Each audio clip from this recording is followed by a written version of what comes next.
u naught. So u naught minus this is what?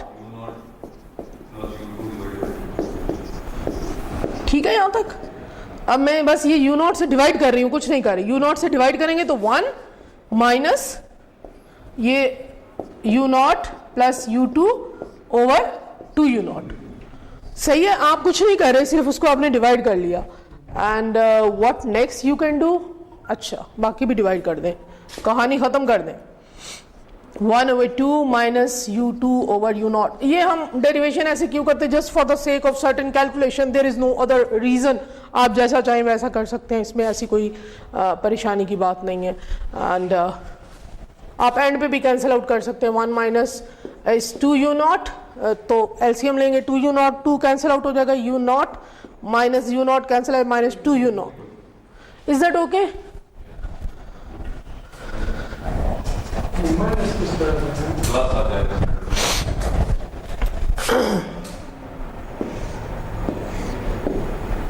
अब सही हो गया. सही है, ठीक है यहां तक. इसके बाद क्या है? अच्छा यार, ये जैसे मर्जी, इसको कुछ नहीं करना, बस 2u naught minus u naught plus u2, it will be u naught plus u2 over 2u naught. This is the other formula to find out the interference factor. ये कुछ नहीं है. अगर आपको दो वैल्यूज दी हुई है, डाउनस्ट्रीम और अपस्ट्रीम की स्पीड्स दी हुई है, तो आप उससे क्या कर सकते हैं? इंटरफेरेंस फैक्टर भी फाइंड आउट कर सकते हैं. ओके हो गई बात यहां तक भी? ठीक हो गया? क्यों? अच्छा चलो, उधर गलत होगी, इसमें ऐसी क्या परेशानी है? ठीक है, कोई नहीं. ये नहीं आता? हाँ जी, ठीक कह रहे हैं, ठीक कह रहे हैं. ठीक है. अब असल में क्या है, ये जो लिखा हुआ है ना सामने, ये बिल्कुल, या तो बंदा अपने से लिखता जाए, मैं चाह रही हूँ वही लिख दूं, तो वो वहां नजर नहीं आता. तो कोई नहीं, प्लस माइनस देख लें, टाइपो है. सही हो गया ये? मुफस्सिर तुम क्या बोलते हो? है ये किस तरह से? ये थर्ड पार्ट है, यहाँ से हम डायरेक्टली इसको डिवाइड कर सकते हैं, नीचे फिफ्थ पार्ट में जाएगी है. अभी आगे जाके बताते हैं. मैंने कहा जैसे मर्जी कर लें, इसमें कोई परेशानी नहीं है. बस आंसर ये आपको फॉर्मूला पता हो कि जी इंटरफेरेंस फैक्टर इस तरह से निकलेगा. आपको न्यूमेरिकली आएंगे ऑब्वियसली, ये कोई डेरिवेशन तो आपको नहीं देगा. तो वैल्यूज अगर गिवन है तो बस आपने इंटरफेरेंस फैक्टर वहां से निकालना है. ऐसा भी हो सकता है कि आप यहाँ से इंटरफेरेंस फैक्टर निकालें, 1 मिनट दें, आप यहाँ से इंटरफेरेंस फैक्टर निकालें और इसके बाद आप you would go back to, यहाँ नजर आ रहा है ये इंटरफेरेंस फैक्टर आप यहां पे जाके प्लेस करते हैं. वो alpha is the interference factor. तो अगर ये इंटरफेरेंस फैक्टर वहां पे आपने पुट करना होगा तो you can get the otherwise. तो आप दो जो कोई 4-5 फार्मूलाज थोड़े से पढ़ेंगे उसको प्लीज देख लीजिए. अच्छा बस ठीक है, ये 3-4 फार्मूलाज हो गए आपके. is also known as the induction or the perturbation factor. हम from where we started, हम दोबारा उसी से स्टार्ट कर लेंगे. और actually we are interested in the power at the blades, हम उसमें इंटरेस्टेड हैं, तो वही find out. m dot is equal to rho a naught u naught is equal to rho a1 u1 is equal to rho a2 u2. these are the came from the equation of continuity. Similarly we have find out the power at the turbine. PT stands for the power at the turbine, right? And what we said, it is m dot u naught minus u2, that is from the change in momentum is actually equals to the axial thrust and into u1. इसके साथ हमने लगा दिया. And we know the formula for the u1. जितने formulas अब तक drive किए यहाँ पे सिर्फ लिख दिए. u1 is equals to u naught plus u2 over 2. और हमने एक ये भी फॉर्मूला लिखा हुआ है, ये भी लिखा हुआ है. ये सारी फॉर्मूलाज हमने एक जगह पे लिख दिए. क्लियर हो गई बात यहाँ तक? ये सारे फॉर्मूलाज हम इनकॉर्पोरेट करेंगे and we can find out the value of the power. जी this is the basic formula for the power at the turbine, right? हमने 3 पोर्शन लिए, एक डाउनस्ट्रीम लिया, एक अपस्ट्रीम लिया और एक टर्बाइन का पोर्शन लिया. तो हमें तीनों को ही फॉर्मूले में इनकॉर्पोरेट करना है. तो उसके लिए हमने क्या किया, that P is equals to FV. F is the axial thrust and V is the velocity or the speed of the wind at the turbine. तो उसको मैंने U1 से शो किया हुआ था. ये मैंने स्टार्टिंग में एक डायग्राम बनाई थी. तो बस ये वैल्यूज आप पुट कर दीजिए. m डॉट की कोई भी वैल्यू आप पुट कर सकते हैं. You can put even rho a2 u2 और you can put that rho a naught u naught. Actually equation of continuity है किस लिए कि बीच में कोई भी विस्कोसिटी नहीं है, जो स्टार्टिंग में ए वी है वो कांस्टेंट रहता है थ्रू आउट द चैनल। हमारे पास ऐसा है नहीं, लेकिन ये हमने अजम्पशन की हुई है कि जैसे जिस विंड का जो चैनल है उसमें उसकी स्पीड और उसका एरिया क्या रहा है, कांस्टेंट। इक्वेशन ऑफ कॉन्टिन्यूटी में दोबारा बता दूं, it is nothing but it is A V is equal to constant for the whole channel, right. तो मैंने जो स्टार्ट में is constant at that constant is equal to mass flow rate, उस constant को हमने यहां पे डिफाइन भी किया हुआ है कि that constant is what is the mass flow rate. Okay, तो मैं बेशक अपस्ट्रीम पे लिखूं, मैं बेशक डाउनस्ट्रीम पे लिखूं, या मैं टरबाइन के ऊपर लिखूं, क्योंकि we are interested into the turbine. तो मैंने एम डॉट की कौन सी वैल्यू ली है, जाके दरमियान वाली रो A1 U1। Is that okay? आप A नॉट U नॉट भी ले सकते हैं, आप A2 U2 भी ले सकते हैं, but according to the equation of continuity that remains same for the whole channel. तो मैं वो लिख दूंगी वहां पे। And what else we can do, क्या कर सकते हैं और? ठीक है, ये दूसरा स्टेप समझ आ गया। इट इज नथिंग बट आपने जो U1 ऊपर लिखा हुआ था वो U1 into U1 that makes U1 square. And similarly you can put the value of the U1 square over here। U1 की वैल्यू आपने दोबारा यहाँ पे पुट कर दी है। कहाँ से U1 की आप वैल्यू लाए हैं, ये भी मैंने पीछे फॉर्मूला स्टार्ट में बताया था। स्क्वायर है तो 1 minus A square into U naught square. आप जब पूरी डेरिवेशन करेंगे तो the power at the blades that comes to be 4a1 minus A square half rho A1 U naught cube is the formula for the power at the blades of the turbine। तो जो 4a1 minus a square है, इसका नाम हमने रख दिया है that is the certain power coefficient, and that half rho A1 U naught cube is the power। तो जो भी स्पीड अपस्ट्रीम पे होगी, U naught is the upstream speed, जो भी अपस्ट्रीम पे स्पीड होगी, जो हमें पावर मिलेगी, that would be the cube of that only, that is not dependent on the speed। इसके अलावा वो एरिया के ऊपर भी डिपेंड कर रही है। एरिया किसका है? एरिया ऑफ द ब्लेड, ठीक है, और इसके ऊपर जो डेंसिटी तो चेंज नहीं होगी। So that is the formula for the power extraction at the wind turbine. देखें, इसमें कोई समझ नहीं आई तो मुझसे पूछें। ये बस कुछ नहीं किया, जो पीछे सारे फॉर्मूलाज लिखे थे ना, उनको हमने इकट्ठा करके एक जगह पे लिख दिया। देखें, बताएं।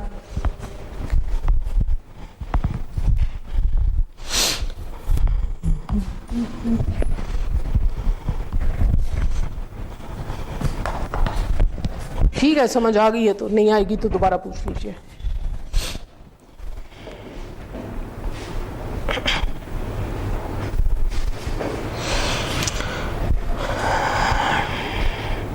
This is the variation of the power factor. मैंने CP को कहा हुआ है। CP क्या चीज है? 4a1 minus a square, this is CP और this is the power factor. तो ये एक छोटा सा ग्राफ है। This is the variation of the power factor with the interference factor. Along the X axis there is the interference factor and along the Y axis there is the CP। You can see that the power is maximum around 0.4। जब interference factor 0.4 होगा तो वहां पे power extraction या power coefficient क्या होगा? Maximum होगा। So we always try to install the wind turbines at the place where the interference factor is near to 0.4 और अराउंड 0.4। Is that okay? इसका बताने का सिर्फ ये। Along the X axis we usually take the dependent और independent. X axis dependent, independent axis. So X axis is the independent axis, and whereas that CP, क्योंकि वो नजर भी आ रहा है कि CP है कुछ नहीं, CP is 4a1 minus a whole square, तो that is depending on the interference factor। Clear हो गई बात? तो just the purpose of this graph is to show you कि जो हमें maximum power मिलेगी that is around 0.4 in the window of 0.4 to 0.2 to 0.4। इस विंडो में जैसे हम मशीन में पढ़ते हैं कि जी सैचुरेशन, इधर हम एक कर्व बना लेते हैं और ये इधर अगर MMF है तो इधर अगर फ्लक्स है, कोई किसी ने मशीन पढ़ी हो तो ना क्या होता है कि स्टार्ट में ये लीनियर रहता है और यहाँ पे जाके ये आगे जाके सैचुरेशन हो गई। सैचुरेशन का मतलब है कि सारी की सारी डोमेन्स जो है उनकी अलाइनमेंट हो गई। ये मैं पहले भी एग्जांपल देती होती हूँ कि अगर इस रूम में आपको बंद करके इस रूम को ऐसे बिल्कुल हिला दिया जाए तो कोई इधर दीवार से लगेगा, कोई इधर लगेगा, कोई इधर लगेगा। Same happens with the electrons when you provide the current, तो वो कोई इधर जाएगा, कोई इधर जाएगा और एक टाइम आएगा वो उनकी अलाइनमेंट हो जाएगी। ठीक है, वो बिल्कुल स्ट्रेट लाइन में या एक उनको अपना पाथ मिल जाएगा और उसी पे वो जाते जाएंगे। तो ये अलाइनमेंट की जगह है यहां तक, दैट इज अनसैचुरेशन। ये अलाइनमेंट हो गई है and that is known as the knee of the curve.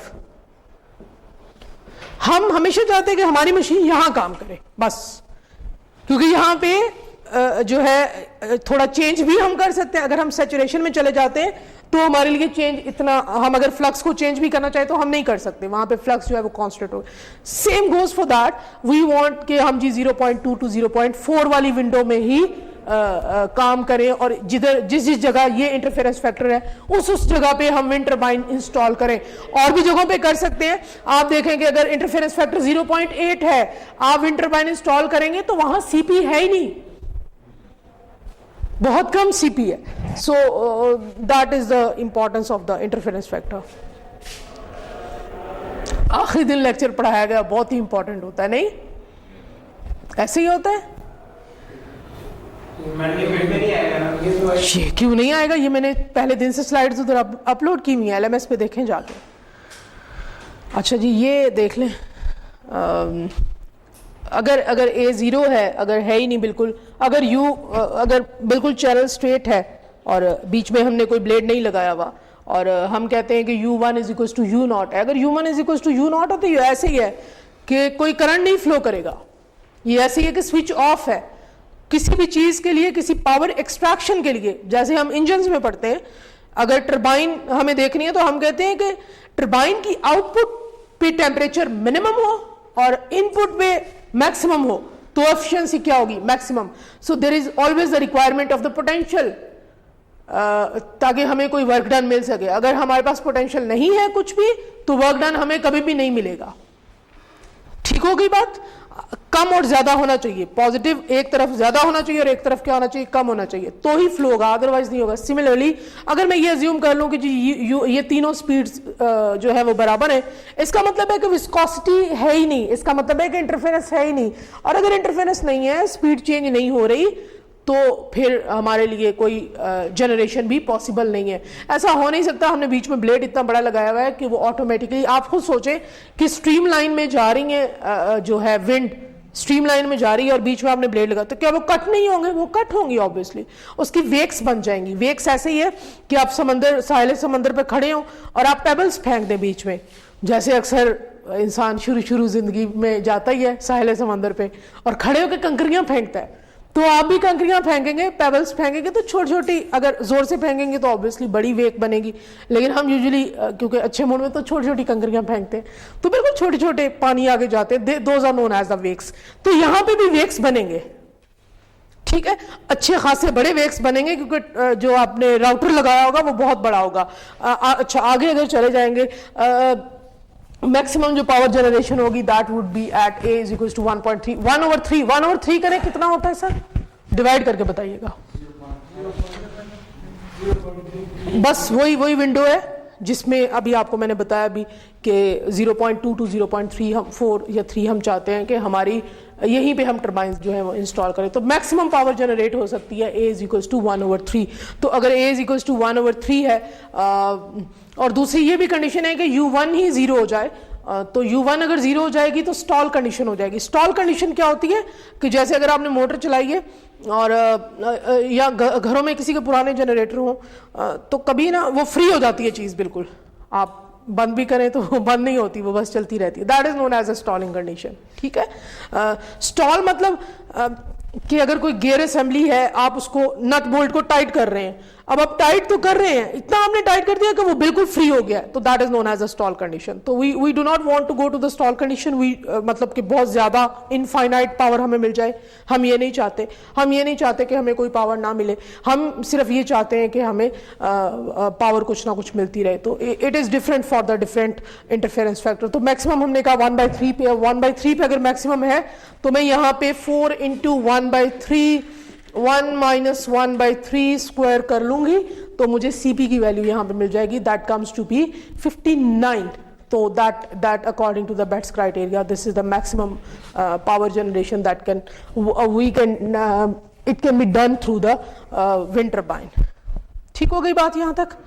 अच्छा जी, Betts criteria in the practice, all of the kinetic energy in the wind cannot be converted to the shaft power. Shaft power is the power of the blades, and since the air must able to flow away from the router area, जब तक air router को collide करके आगे नहीं जाएगी, so the Betts criteria it says that the power coefficient that could be maximum up to 59%. और in more practice the power factor that is usually 20 to 30%. It is same for the, जैसे हमारे ये steam power plant की efficiency होती है उसी तरह। लेकिन इसमें फिर आप, वही बात है, आपका सवाल ये होना चाहिए कि अगर इसकी भी